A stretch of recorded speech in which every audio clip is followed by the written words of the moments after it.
आपके सामने आए सामाजिक विज्ञान कक्षा 7 का, तो देखिएगा यहाँ है आपके 3 भाग। पहला है 7 चैप्टर है भूगोल के, ठीक है। सबसे पहले आज हम भूगोल करेंगे, फिर जो है वो 7 चैप्टर ही आपके हैं राजनीति के, यानी सामाजिक विज्ञान के, राजनीति विज्ञान, और 7 ही चैप्टर जो है वो आपके क्या है, इतिहास के हैं। तो ऑलमोस्ट हम प्रयास करेंगे कि 3 दिन में इसको कवर करें। आज हम 7 चैप्टर करेंगे, जिसमें हम जैवमंडल और भूदृश्य की चर्चा करेंगे, वायुमंडल और जलवायु की चर्चा करेंगे, जल की चर्चा करेंगे, भूमि की चर्चा करेंगे, वन्य जीव की चर्चा करेंगे, विभिन्न परिवेश में मानव की क्या स्थिति है उसकी हम जो है चर्चा करने वाले हैं। तो आइए करते हैं शुरुआत। राधे राधे, जय श्री कृष्णा। राहुल जी कैसे हैं आप? ममता स्वामी गुड आफ्टरनून, कैसे हैं आप? गिरधारी मीना जी स्वागत आपका। पीकेएस आपको भी बहुत बहुत शुभकामनाएं भाई, कैसे हो आप? तो चलिए करते हैं शुरुआत आज के सेशन की। पहला चैप्टर जैवमंडल, पृथ्वी का समस्त भाग जहां जीवन विद्यमान है क्या कहलाता है? तो जहां जीवन विद्यमान है जैवमंडल कहलाता है। और पृथ्वी का ठोस सतह भाग को क्या कहा जाता है? स्थल मंडल कहा जाता है। और पृथ्वी का जलीय भाग क्या कहलाता है? जल मंडल कहलाता है। धरातल से ऊपर गैस, जल वाष्प व धूल कण से बना पृथ्वी के चारों तरफ का आवरण क्या कहलाता है? तो वायुमंडल जो है वो कहलाता है। इस तरीके से है, देखिए ये हमारी पृथ्वी है। इस पृथ्वी पर आप सब जानते हैं कि ऑलमोस्ट जो है 71% भाग पर क्या है? पानी है। तो ये पानी वाला भाग तो क्या हो गया? जलमंडल हो गया, आप सब जानते हैं हालांकि। और ये जो स्थल वाला भाग है ये स्थल मंडल हो गया, स्थल मंडल हो गया। और इस पृथ्वी के चारों ओर जो धूल के कण, जल वाष्प, वायु का एक घेरा है ना, ये घेरा है ना पृथ्वी के चारों ओर, इस घेरे को क्या कहेंगे हम? वायुमंडल कहेंगे। और इन तीनों का एक संयुक्त उपक्रम बनता है, इसको हम क्या कहेंगे? जैवमंडल कहेंगे, जहां हम जीवन जी सकते हैं। यानी पृथ्वी एक ऐसी सिचुएशन क्रिएट कर सकती है, पृथ्वी एक ऐसी सिचुएशन क्रिएट करती है जहां पर जीवन जो है वो क्या हुआ है? संभव हुआ है, जहां व्यक्ति, प्राणी, पेड़ पौधे, वनस्पति सब जो है वो क्या रह सकते हैं? जीवित रह सकते हैं। नेक्स्ट क्वेश्चन देखिए आपकी स्क्रीन पर क्या आता है। नेक्स्ट क्वेश्चन आता है कि पृथ्वी पर ऊर्जा का सबसे बड़ा स्रोत जो है वो है सूर्य। और जैवमंडल के जीवों को कितने भागों में बांटा गया है? 2 भागों में, वनस्पति जगत तथा जीव जगत।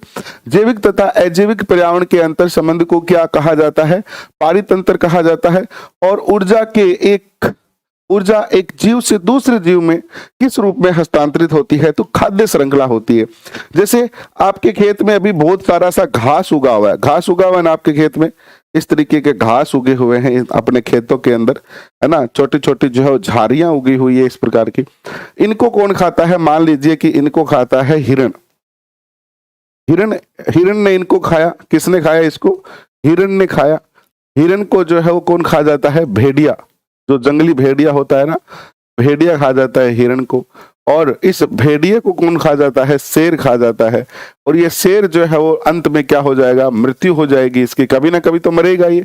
और फिर ये वापस किस में मिल जाएगा? मिट्टी में मिल जाएगा। तो ये क्रम शुरू होता है। देखो मिट्टी में उगे पौधे से को हिरण ने खाया, हिरण को भेड़िए ने खाया, भेड़िए को शेर ने खाया, और फिर ये मृत्यु हुई और वापस मिट्टी में मिल गया। यानी एक चक्कर बन जाता है खाद्य श्रृंखला का। और इसे ही हम क्या कहते हैं? खाद्य श्रृंखला कहा जाता है या खाद्य श्रृंखला कहते हैं।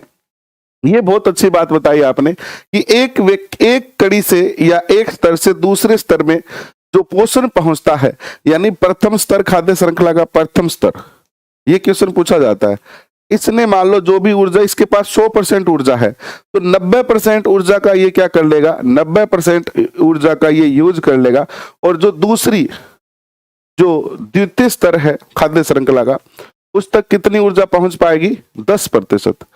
अब ये 10% इसको कहां से मिली है? यहां से मिली है। तो कहां कितनी ऊर्जा स्थानांतरित होती है? 10% होती है।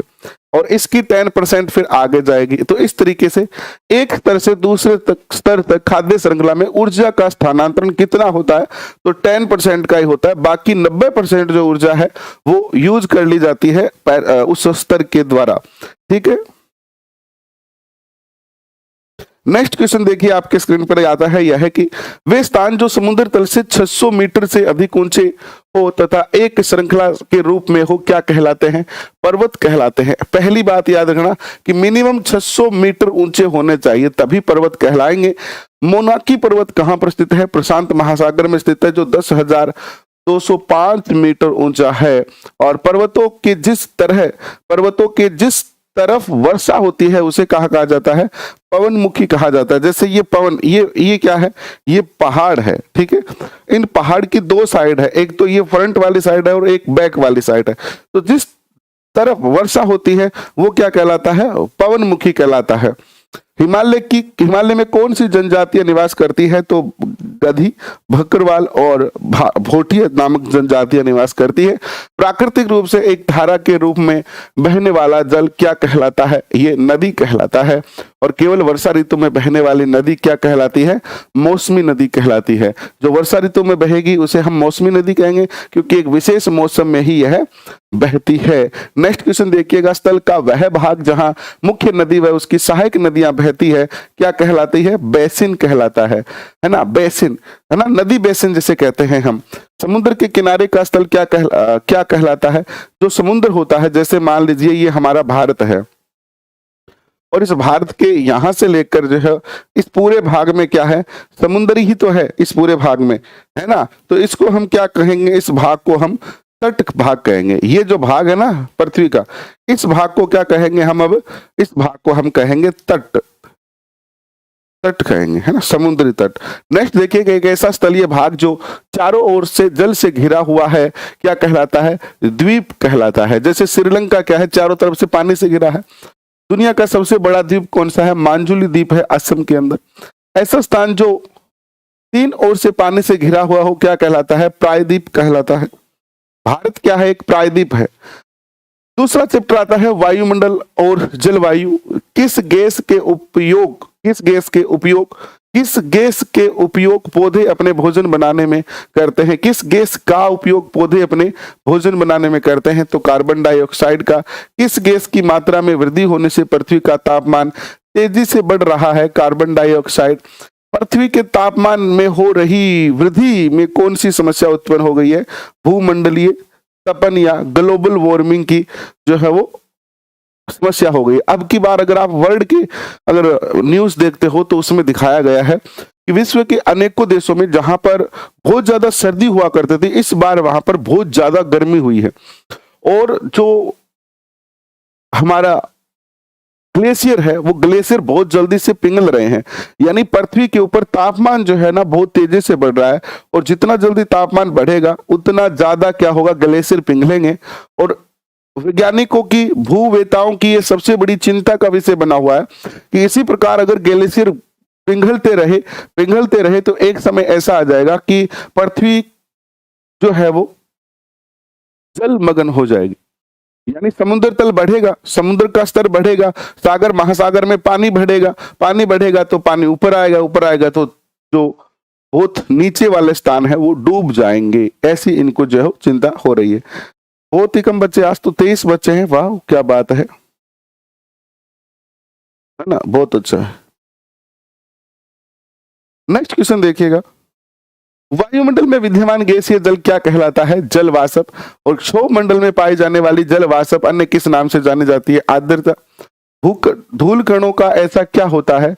धूल कणों पर ऐसा क्या होता है कि हमें आकाश नीला दिखाई देता है? देखिए, धूल के कणों पर जब सूर्य की किरणें पड़ती है तो इससे हमें क्या दिखाई देता है? आकाश नीला दिखाई देता है।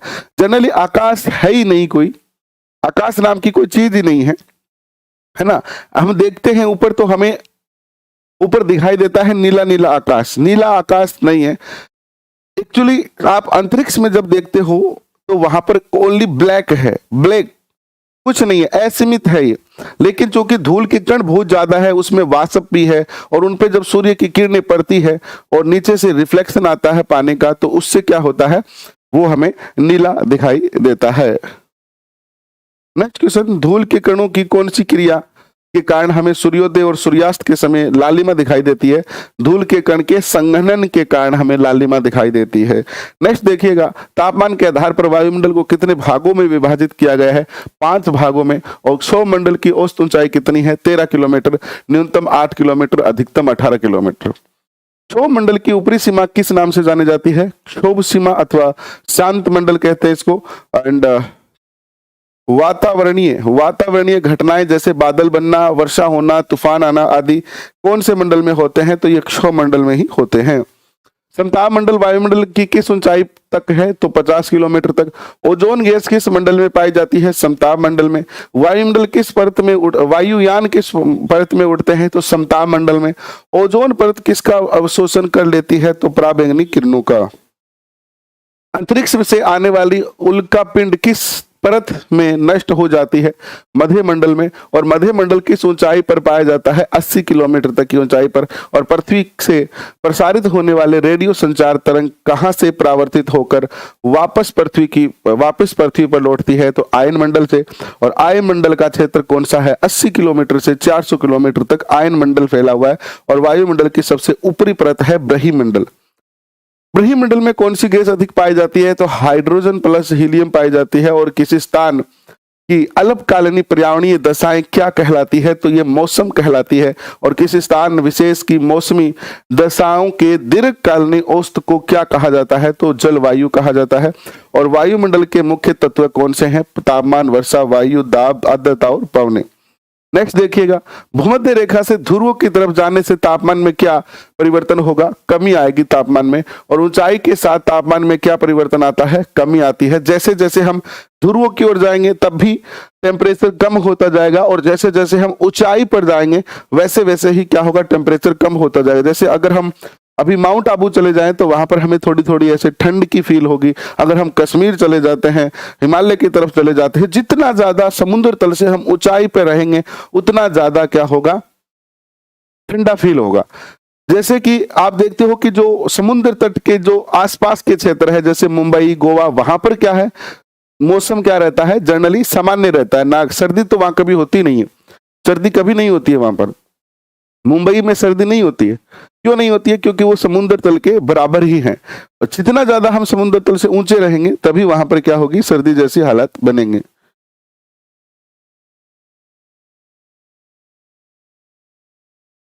रीट में एनसीईआरटी 6 से 10 तक पढ़ने की जरूरत नहीं है आपको। रीट में पढ़ने की जरूरत नहीं है। पृथ्वी सूर्य से किस रूप से ऊर्जा प्राप्त करती है? लघु तरंग के रूप में। रात्रि में पृथ्वी से प्रकाश का किस रूप में परावर्तन होता है? दीर्घ तरंगे विकिरण के रूप में परावर्तन होता है। नेक्स्ट देखिए, तापमान के मापने की इकाई क्या है? फ़ारेनहाइट व सेंटीग्रेड भी है। तापमान मापने का यंत्र तापमापी अथवा थर्मामीटर है। धरातल से क्षोभ मंडल में जाने पर तापमान में क्या परिवर्तन आता है? प्रति 165 मीटर की ऊंचाई पर 1 सेंटीग्रेड तापमान कम हो जाता है। जैसे ही आप 165 मीटर ऊपर की ओर जाओगे आपका टेम्परेचर 1 डिग्री जो है वो क्या हो जाएगा? माइनस हो जाएगा। धरातल पर 1 वर्ग सेंटीमीटर पर कितना वायु दाब होता है? 1 वर्ग सेंटीमीटर यानी 1 वाई 1 का ये वर्ग है, 1 × 1। इसका जो घनत्व इसका जो वायु दाब है वो कितना है? 1 किलोग्राम है। 1 वर्ग सेंटीमीटर पर 1 किलोग्राम का क्या है? वायु दाब डलता है। यानी इतना प्रेशर है हम पर। जैसे हम हवा में चले जाते हैं ना, वैसे ही हमारा शरीर हल्का हो जाता है। जैसे चंद्रमा पर जाएंगे तो वजन हमारा कम हो जाएगा। चंद्रमा पर क्यों? ब्रह्मांड में जाएंगे।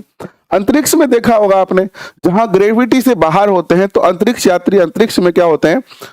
उनका कोई वजन नहीं होता, वो बिल्कुल हल्के होते हैं और आसमान में ऐसे ही उड़ते रहते हैं जैसे पक्षी उड़ते हैं। वैसे जैसे पक्षी उड़ते हैं ना, वैसे उड़ सकते हैं अंतरिक्ष में, क्योंकि वहां पर ग्रेविटी क्या होती है? शून्य होती है। शून्य ग्रेविटी में चले जाते हैं।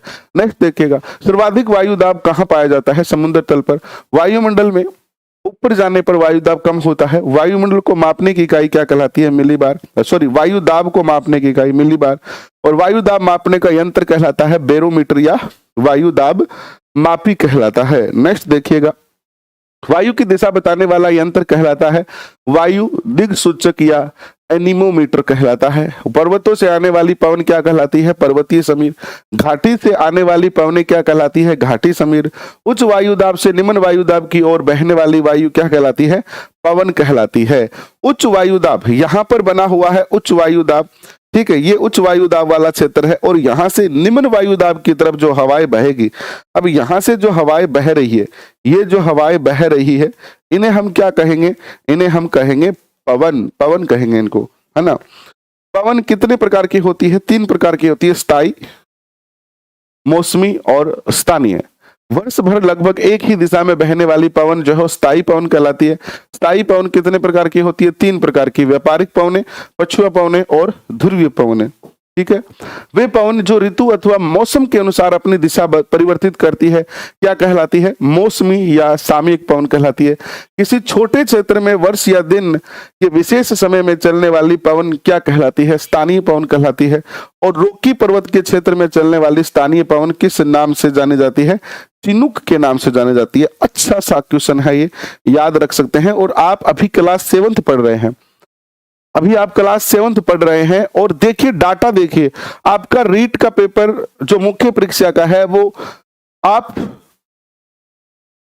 अगर ये चीजें पढ़ लेते हैं, ढंग से याद कर लेते हैं, आप ये तय कर लो कि अगर इनमें से क्वेश्चन आया तो मैं गलत नहीं होने दूंगा, आप 100% मुख्य परीक्षा में सफल हो जाओगे, 100%। सेकंड ग्रेड की तैयारी नहीं करवाएंगे अब की बार।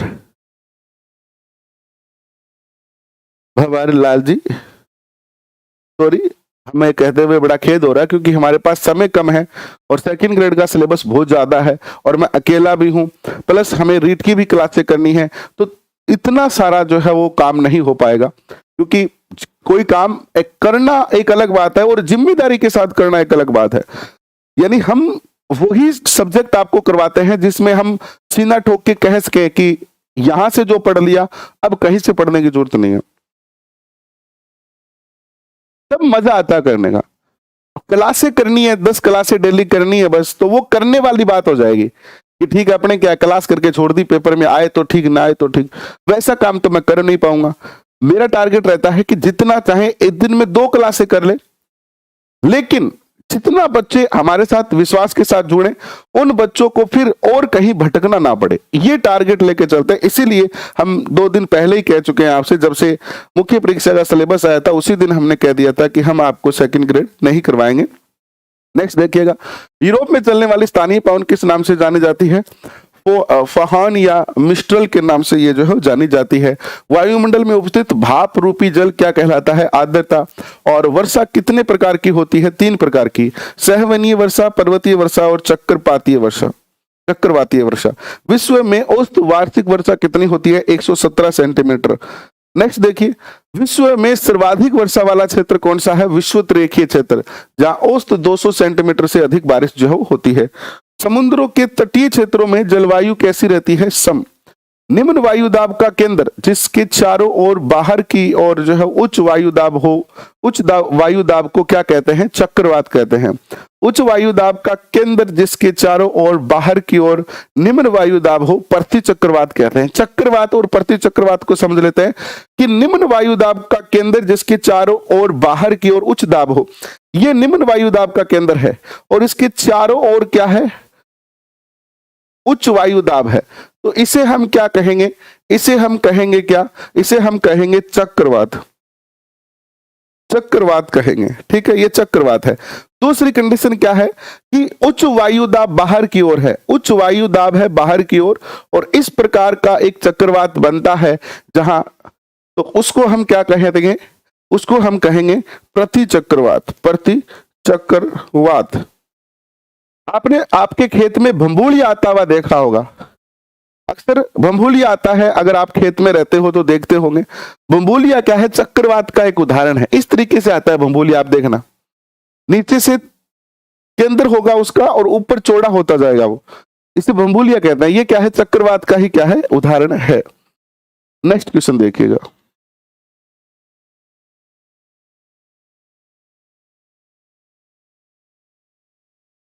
नेक्स्ट देखिएगा। नेक्स्ट है कि चक्रवात कितने प्रकार के होते हैं? 2 प्रकार के, उष्णकटिबंधीय और उपोष्णकटिबंधीय। चक्रवातों की उत्तरी गोलार्ध में दिशा होती है घड़ी की सुई की दिशा में, यानी उत्तरी गोलार्ध में जो चक्रवात होते हैं वो इस प्रकार चलते हैं, घूमते हैं ऐसे। प्रति चक्रवातों की दक्षिणी गोलार्ध में दिशा कैसी होती है? इनकी चक्रवातों की ऐसे उल्टी दिशा में होते हैं, ये उल्टी दिशा में होते हैं, याद रखना। ये वाले जो क्वेश्चन है ना पेपर में आते हैं तो मोस्ट क्वेश्चन है। उष्णकटिबंधीय चक्रवातों को अमेरिका में किस नाम से जाना जाता है? हरिकेन के नाम से जाना जाता है। और उष्णकटिबंधीय चक्रवातों को कैरिबियन सागर व मैक्सिको में किस नाम से जाना जाता है? टोर्नेडो के नाम से जाना जाता है, टोर्नेडो। उष्णकटिबंधीय चक्रवातों को चीन व जापान में किस नाम से जाना जाता है? टाइफून के नाम से जाना जाता है। और उष्णकटिबंधीय चक्रवातों को ऑस्ट्रेलिया में विली विलीज तथा बंगाल की खाड़ी में किस नाम से जाना जाता है? चक्रवात के नाम से जाना जाता है। नेक्स्ट देखिएगा चैप्टर नंबर 3, जल। विश्व की प्रमुख जल किनारे विकसित सभ्यताएं कौन सी है? तो देखो सिंधु भारत में है, सिंधु घाटी नदी भारत में विकसित हुई, हांगो चीन में, और मेसोपोटामिया अरब में, नील मिस्र नदी के किनारे, एंड माया व एजेट अमेरिका के मेक्सिको में, इनका दक्षिण अमेरिका की ये जो है क्या है? सभ्यताएं हैं। नेक्स्ट देखिएगा ये मैप है, ये मैप में आपको सारी सभ्यताएं दिखाई है, आप डाउनलोड करेंगे पीडीएफ तो मिल जाएगी आपको। जब जल विभिन्न स्रोतों से वाष्पित होकर वर्षा द्वारा पुनः वही पहुंच जाता है, यह प्रक्रिया क्या कहलाती है? जल चक्र कहलाती है। कहते ना कि पृथ्वी गोल है, यहां पर सब कुछ गोल ही होता है ना, जहां से चलते हैं हम वहां पर वापस पहुंच ही जाते हैं, तो सब कुछ भूल या भूत का है। अच्छा ठीक है, तो देखिए यहां से जल उठता है, वाष्पीकरण होता है, फिर ऊपर जाता है, बादल बनते हैं, फिर पहाड़ों पर बारिश होती है और वापस कहां पहुंच जाता है? महासागर में। जहां से चला था वहीं पहुंच जाता है ना, यही तो होता है। ये क्या है? धरती गोल है, इसीलिए तो पता चल जाता है हमें। सॉरी, इधर चलो, इधर इधर इधर। नेक्स्ट देखिए, विश्व में सर्वाधिक वर्षा वाला स्थान मासिनराम, चेरापूंजी, मेघालय। पृथ्वी पर मौजूद कुल जल का कितना प्रतिशत पीने योग्य है? 2.5%। विश्व का सबसे खारे झील कौन सी है? वान झील तुर्की में। मृत सागर किन देशों के मध्य स्थित है? जॉर्डन एंड इजराइल के मध्य स्थित है। जल के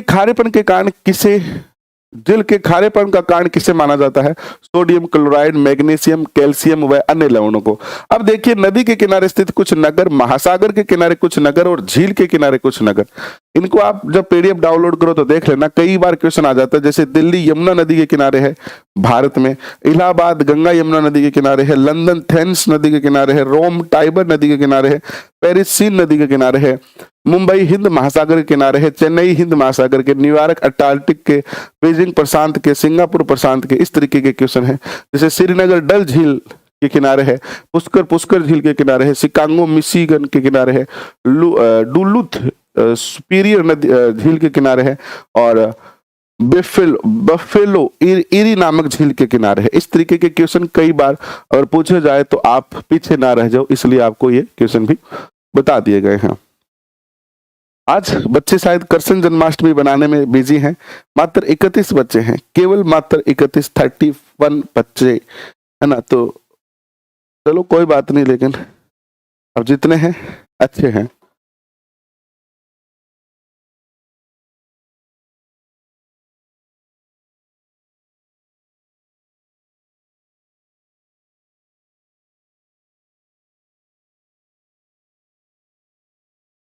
आगे बढ़े।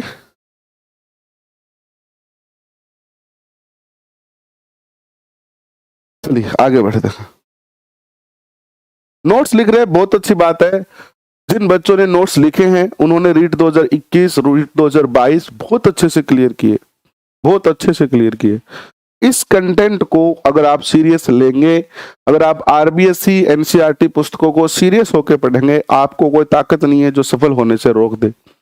वो एक अलग बात है कि आप सीरियस होकर ना पढ़े या पेपर में उतना अच्छा परफॉर्म ना कर पाए। आपको भी हैप्पी जन्माष्टमी सुरेश कुमार। राजस्थान के किस क्षेत्र में फ्लोराइड युक्त जल की समस्या है? शेखावाटी व दक्षिणी राजस्थान में। भारत सरकार द्वारा जल प्रदूषण के संकट को ध्यान में रखते हुए क्या किया गया है? तो प्रदूषण निवारण एवं नियंत्रण कानून बनाया गया है 1994 में। गंगा की सफाई के लिए कौन सी योजना भारत सरकार ने चलाई है? गंगा एक्शन प्लान व नमामि गंगे। जल दिवस कब मनाया जाता है? 22 मार्च को। ये अच्छा क्वेश्चन बन सकता है, 22 मार्च जल दिवस। जल संरक्षण की विधियां बताइए। बूंद बूंद सिंचाई, फव्वारा पद्धति, रूफ टॉप जल संग्रहण विधि, एनी कैंट निर्माण विधि, ये सब हम यूज कर सकते हैं। भविष्य का सोना या नीला सोना किसे कहा जा सकता है? जल को। व्यर्थ व बेकार पदार्थ क्या कहलाते हैं? अपशिष्ट पदार्थ या चैप्टर नंबर 4 शुरू होता है भूमि। ये चैप्टर नंबर 4 है, चैप्टर नंबर 4 भूमि। देखिएगा, वह प्राकृतिक भूभाग जो प्राकृतिक वनस्पति से ढका हो क्या कहलाता है? वन भूमि कहलाता है। ये कुछ भूमियों के प्रकार है, जैसे वन भूमि है, कृषि भूमि है, बंजर भूमि है, कृषि योग्य भूमि है, चारागाह भूमि है, उद्यान भूमि है, वर्तमान प्रतिभूमि है, पुरानी प्रतिभूमि है और अन्य प्रकार की भूमि है। इसको आप क्या कर लेना, पढ़ लेना जब आप इसकी पीडीएफ डाउनलोड करके, ठीक है। वन भूमि में कौन से क्षेत्र सम्मिलित होते हैं? राष्ट्रीय क्षेत्र होते हैं, राष्ट्रीय उद्यान, वन्य जीव अभ्यारण्य, आखेट निषिद्ध क्षेत्र आते हैं। बेकार पड़ी हुई भूमि जिसे कृषि कार्यों में उपयोग में नहीं लाया जा सकता, बंजर भूमि कहलाती है। व्यर्थ पड़ी वह भूमि जो कृषि हेतु उपयोग में लाया जा सकता है, उसे क्या कहते हैं? कृषि योग्य व्यर्थ भूमि कहते हैं। देखो, दो प्रकार की भूमि है। एक तो हम कृषि करना चाहते हैं लेकिन वो भूमि क्या है? बंजर होती है। जैसे पहाड़ी क्षेत्र होता है ना, पहाड़ी जहां बहुत ज्यादा पत्थर होते हैं, सख्त भूमि होती है, तो वहां पर खेती नहीं कर सकते हम, तो वो तो बंजर हो गई। एक जैसे अपना ये इधर थार का मरुस्थल है, यहाँ की भूमि तो ठीक है लेकिन यहाँ पर पानी नहीं है। अगर यहाँ पर पानी आ जाए तो यहाँ पर खेती की जा सकती है, तो इसे कहते हैं कृषि योग्य भूमि बट व्यर्थ भूमि, ठीक है। नेक्स्ट देखिएगा, वह सार्वजनिक भूमि जिसे सामूहिक रूप से पशु चराने हेतु उपयोग में लाया जाता है, चारागाह कहलाती है। वह भूमि जिस पर फलदार वृक्ष लगाए जाते हैं क्या कहलाती है? उद्यान भूमि कहलाती है। भूमि का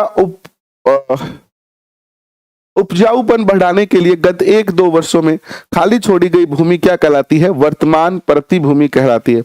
कई बार अपने खेतों में हम क्या कर देते हैं, जैसे पिछले साल हमने खेती की, इस बार खेती की, और 5-6 सालों के बाद एक बार खेती करते नहीं, हम हटावो छोड़ दिया, कई करा नहीं आपा साड़ी करस्या। अगर थे खेत खाद से संबंधित हो तो थारो नाम जरूर जो ध्यान में है। कई बार अपना घर का कह के भाई अब की बार खेत कौन बायो जी, बड़ा लोग बात करता हुआ तो भाई अब की बार नहीं हटाओ छोड़िए, साड़ी करांगा, साड़ी करांगा यानी सावनी कौन करा, सीधी साड़ी करांगा, या साड़ी कौन करा, सावनी करा। यानी एक फसल जो है वो रोक दी जाती है, ली नहीं जाती है, खेत को ऐसे ही छोड़ दिया जाता है, जिससे उस भूमि का उपजाऊपन वापस बढ़ जाता है, उपजाऊपन वापस बढ़ जाता है, ठीक है। ये भी एक तरीका है। बहुत बहुत बधाई रुक्मिनी मीना जी, आपका रीड क्लियर हो गया, इसके लिए बहुत बहुत बधाई आपको, बहुत बहुत बधाई, अभिनंदन। वह भूमि जिसे पिछली 5 से अधिक वर्षों में उपजाऊपन बढ़ाने के लिए खाली छोड़ा गया है क्या कहलाती है? पुरानी प्रतिभूमि। विश्व में कितने प्रतिशत लोगों के भोजन का आधार कृषि है? तो 97%। किसान अपने परिवार के पालन पोषण के लिए जो कृषि करता है उसे निर्वाह कृषि कहते हैं। किसानों द्वारा फसल को केवल बेचने के उद्देश्य से की गई कृषि क्या कहलाती है? व्यापारिक कृषि कहलाती है। और स्वामित्व के आधार पर भूमि को कितने भागों में बांटा जा सकता है? तो निजी भूमि और सार्वजनिक भूमि। भारत की कुल भूमि का कितना प्रतिशत कृषि क्षेत्र में उपयोग होता है? तो 60%। और भारत की कुल भूमि का कितना प्रतिशत चारागाह में उपयोग होता है? तो 4%। भारत की कुल भूमि का कितना प्रतिशत वन क्षेत्र है? तो 23%। और कृषि भूमि का कुल प्रतिशत विश्व के कुल स्थल भाग का कितना प्रतिशत है? तो 11%। उपजाऊ भूमि की गुणवत्ता, उपयोगिता व उत्पादकता में कमी आ जाना क्या कहलाता है? भूमि अवनयन या भूमि निम्नीकरण जो है वो कहलाता है। नेक्स्ट देखिए, बांध बनाकर तटीय भूमि को डुबोने से बचाने की तकनीक क्या कहलाती है? फोल्डर कहलाती है। केंद्रीय शुष्क क्षेत्र अनुसंधान केंद्र काजरी कहां पर स्थित है? तो काजरी जोधपुर में स्थित है, राजस्थान के अंदर। और वन और वन्य जीव की बात करते हैं, किसी भौगोलिक प्रदेश में वृक्ष लताएं, पौधे, झाड़ियां, घास, काई आदि का सम्मिलित रूप क्या कहलाता है? वनस्पति। और उष्ण कटिबंधीय सदाबहार वन कहां पाए जाते हैं? भूमध्य रेखा के 10 डिग्री उत्तर और 10 डिग्री दक्षिण में जो है पाए जाते हैं। यार आधे घंटे से ज्यादा हो गई क्लास चलते हुए, लेकिन बच्चे 35 ही जुड़े हैं। थोड़ा सा टाइम चेंज कर दिया इसीलिए हो सकता है ऐसा ना। मंजू कुमारी क्या पूछ रही है, सर 83 नंबर वाले पास है क्या? ओबीसी में हो तो पास हो आप, शायद ओबीसी में इतना ही चाहिए, 83 के करीब नहीं, 83 या 84 के करीब चाहिए ओबीसी में। तो ओबीसी में हो तब तो आप पास के करीब ही हो बस।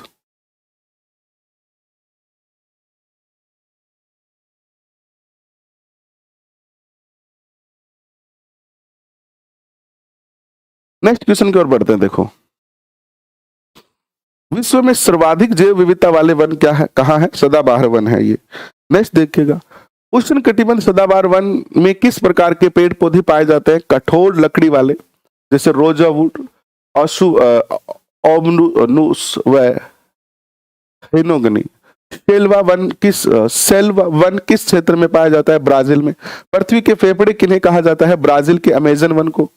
अमेजन के जंगल जिन्हें स्थानीय भाषा में शेलवास कहा जाता है। विश्व का सबसे बड़ा सांप एनाकोंडा कहाँ पाया जाता है? दक्षिणी अमेरिका के अमेजन के जंगलों में। पतझड़ वनों में कौन से वृक्ष पाए जाते हैं? नीम, शीशम, महुआ, जामुन, शाल और सागवान। शीतोष्ण कटिबंधीय सदाबहार वनों में किस प्रकार के वृक्ष जो है पाए जाते हैं? कठोर व मुलायम दोनों प्रकार की लकड़ी पाई जाती है। बांस इसमें मुख्य रूप से है और यूकेलिप्टस व चीड़ के पेड़ पाए जाते हैं। विश्व का फलोद्यान किसे कहा जाता है? भूमध्य सागरीय वनों को कहा जाता है। कागज की लुगदी बनाने के लिए किस प्रकार के वनों की लकड़ी प्रयोग में लाई जाती है? शंकु अथवा कोणधारी वन। कोणधारी वनों के प्रमुख वृक्ष कहलाते कौन से हैं? लार्च, स्प्रूस, पाइन व बर्च। विश्व में सबसे बड़े घास के मैदान कौन से हैं? सवाना। ब्राजील के उष्णकटिबंधीय घास के मैदान किस नाम से जाने जाते हैं? कंपोज के नाम से जाने जाते हैं। वेनेजुएला में उष्णकटिबंधीय घास के मैदान किस नाम से जाने जाते हैं? लानोस के नाम से जाने जाते हैं। यूरोप के शीतोष्ण घास के मैदान किस नाम से जाने जाते हैं? स्टेपी के नाम से जाने जाते हैं। ये सारे क्वेश्चन रीट मुख्य परीक्षा के सिलेबस के पार्ट हैं। उत्तरी अमेरिका के शीतोष्ण घास के मैदान किस नाम से जाने जाते हैं? तो पेरी। और अर्जेंटीना में शीतोष्ण घास के मैदान किस नाम से जाने जाते हैं? पंपास व कंपास के नाम से, पंपास या कंपास के नाम से। दक्षिणी अफ्रीका में शीतोष्ण घास के मैदान किस नाम से जाने जाते हैं? वेल्ड के नाम से। ऑस्ट्रेलिया में शीतोष्ण घास के मैदान किस नाम से जाने जाते हैं? टाउन्स के नाम से। कौन सी वनस्पति के पौधों की पत्तियां छोटी, लंबी, जड़ें लंबी और वृक्ष कंटीले व जड़ें गहरी होती है? मरुस्थलीय वनस्पति। मरुस्थलीय वनस्पति का उदाहरण है बेर, केर, खेजड़ी, नागफनी, कैक्टस और बबूल। ध्रुवीय क्षेत्र में किस प्रकार के जीव पाए जाते हैं? वालरस, ध्रुवीय भालू और सील। खेजड़ी बलिदान कब हुआ? 1730 में जोधपुर के खेजड़ली गांव में। और खेजड़ली बलिदान का नेतृत्व किसने किया था? अमृता देवी बिश्नोई ने। खेजड़ली बलिदान में कितने लोगों ने बलिदान दिया था? 363 लोगों ने। पिपलांत्री गांव कहां पर स्थित है? पिपराली तो सीकर में है और पिपलानित्री ये राजसमंद में है। और यहाँ पर बेटी के जन्म पर 111 वृक्ष लगाए जाते हैं। और खेजड़ली के वृक्ष मेला कब लगता है? भाद्रपद शुक्ल दशमी में लगता है। चिपको आंदोलन किसके नेतृत्व में चलाया था? गोरा देवी के नाम से। चिपको आंदोलन की डिटेल आप यहां से पढ़ सकते हो, सुंदरलाल बहुगुणा और गोरा देवी। 1972 में उत्तराखंड के गांव में ये जो है वो आंदोलन चला था। और चिपको आंदोलन के प्रणेता कौन थे? सुंदरलाल बहुगुणा थे। अपिको आंदोलन, यह भी एक आंदोलन था। अपिको आंदोलन का संबंध कहां से है? कर्नाटक में, कर्नाटक के सिरसी जिले में सितंबर 1983 में सलकानी वन क्षेत्रों को बचाने के लिए आंदोलन किया गया था। विश्व की संकटग्रस्त प्रजातियों का वर्णन किस किताब में किया गया है? लाल आंकड़ा किताब या रेड डाटा बुक में। छठा चैप्टर आता है विभिन्न परिवेशों में मानव जीवन। ठंडे मरुस्थलों में खेती किस प्रकार की जाती है? ग्रीन हाउस बनाकर। ये है ग्रीन हाउस। ये जो हमारा छोटा सा एक वो बना लिया जाता है क्षेत्र, और उस क्षेत्र को ऊपर प्लास्टिक से ढक दिया जाता है, और अंदर का जो वातावरण है अब उसको कंट्रोल किया जा सकता है, उसको क्या किया जा सकता है? नियंत्रित किया जा सकता है। हाँ, पीडीएफ डाल देंगे, पीडीएफ की चिंता मत करो, पीडीएफ टेलीग्राम पे जोड़ोगे तो आपको पीडीएफ मिल जाएगी। नेक्स्ट देखिएगा, विश्व के प्रमुख शीत मरुस्थल कौन से हैं? गोबी का मरुस्थल है, पेटागोनिया का मरुस्थल है, ग्रीनलैंड, अंटार्कटिक, लद्दाख और तिब्बत। विश्व के प्रमुख ग्रीष्म मरुस्थल कौन से हैं? सहारा, थार, कालाहारी, विक्टोरिया। राजस्थान में थार का मरुस्थल कहां पर है? अरावली, पश्चिम में। बाड़मेर के कवास में बाढ़ कब आई? 2006 में। और जालोर में बाढ़ कब आई? 2005 में। लाठी सीरीज कहां पर स्थित है? जैसलमेर में। राजस्थान के जैसलमेर जिले में पाकिस्तानी सीमा के किनारे पर स्थित है। करीब 60 किलोमीटर लंबी ये पट्टी है जिसका नाम लाठी सीरीज है, और यहाँ पर एक घास पैदा होती है ना। और जैसलमेर से पोखरण होते हुए ये मोहनगढ़ तक फैला हुआ है, और यह भूगर्भीय जल पट्टी है, और इस इलाके में सेवन नामक घास पाई जाती है। याक तथा जोमो किस प्रकार के प्राणी है? शीत मरुस्थलीय, लद्दाख में। शीत मरुस्थल में पशुचारण करने वाली प्रमुख जनजाति कौन सी है? भोटिया, बकरवाल, कुज, चांगपा और भूटिया और मोनपा। कराकोरम दर्रा कहां पर स्थित है? जम्मू कश्मीर में। लद्दाख के लोगों के पत्थर व दारे की ईंटों के बने घर क्या कहलाते हैं? खंगपा कहलाते हैं। और लद्दाख के निवासी किस प्रजाति के माने जाते हैं? ये भारत ईरानी और भारत मंगोल है।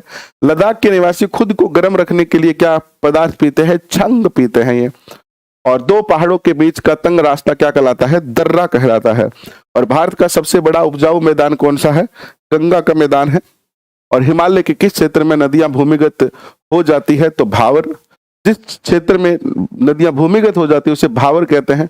और हिमालय के जिस भाग में नदियां पुनः धरातल पर प्रकट होती है उसे तराई क्षेत्र कहलाते हैं। इस प्रकार का एक क्वेश्चन रीट में पूछा गया था। नदियों द्वारा लाई गई जलोढ़ मिट्टी से पोषित प्रदेश क्या कहलाता है? खादर। और नदियों द्वारा लाई गई पुरानी जलोढ़ मिट्टी से पोषित प्रदेश क्या कहलाता है? बांगर। और प्लाईवुड बनाने के लिए किस पेड़ का प्रयोग किया जाता है? पोलर पेड़। मैदानी क्षेत्रों में खेती खेतों की मेड़ कौन से पेड़ से बनाई जाती है? पोलर से बनाई जाती है। भारत के पश्चिमी तटीय मैदान कौन से हैं? काठियावाड़, कोंकण, कन्नड़ और मालाबार। और भारत के पश्चिमी पूर्वी मैदान कौन से हैं? उत्तरी सरकार व कोरोमंडल। नेक्स्ट देखिएगा, लेंगुन तट पर पाए जाते हैं। लेंगुन किस तट पर पाए जाते हैं? मालाबार तट पर कौन से खनिज पाए जाते हैं? मोनोजाइन, जीरकन, गार्नेट एंड ग्रेनाइट व थोरियम। मालाबार तट पर कौन कौन से बंदरगाह स्थित है? तो कोझिकोड, कोची और Alleppey and Thiruvananthapuram. And last, ये भारत का मैप है आपका। और ये लास्ट क्वेश्चन है आपका, बरशीन घास किस क्षेत्र में पाया जाता है? मैदानी प्रदेश में। और बेबनांद क्या है? एक झील है केरला के अंदर। ये आपका भूगोल का पार्ट पूरा हो गया कक्षा 7 का। ये आपका ज्योग्राफी का जो पार्ट है कक्षा 7 का वो हो चुका है पूर्ण। कल हम जो है वो पॉलिटी वाला पार्ट पूरा करेंगे और फिर आगे जो है वो बढ़ेंगे हिस्ट्री वाले पार्ट में। आशा करता हूं कि ये सेशन आपको अच्छा लगा। अगर अच्छा लगा तो आप इसको लिखिए या इसकी पीडीएफ डाउनलोड करके इसके नोट्स बनाइए और अपनी सफलता को जो है सुनिश्चित करें। अभी के लिए बहुत बहुत धन्यवाद। और एक बार फिर से कृष्ण जन्माष्टमी की आप सबको हृदय की गहराई से बहुत बहुत जो है वो आपको जो है वो बधाइयां और शुभकामनाएं। और धूमधाम से कृष्ण जन्माष्टमी के पर्व को मनाइए और फिर अपने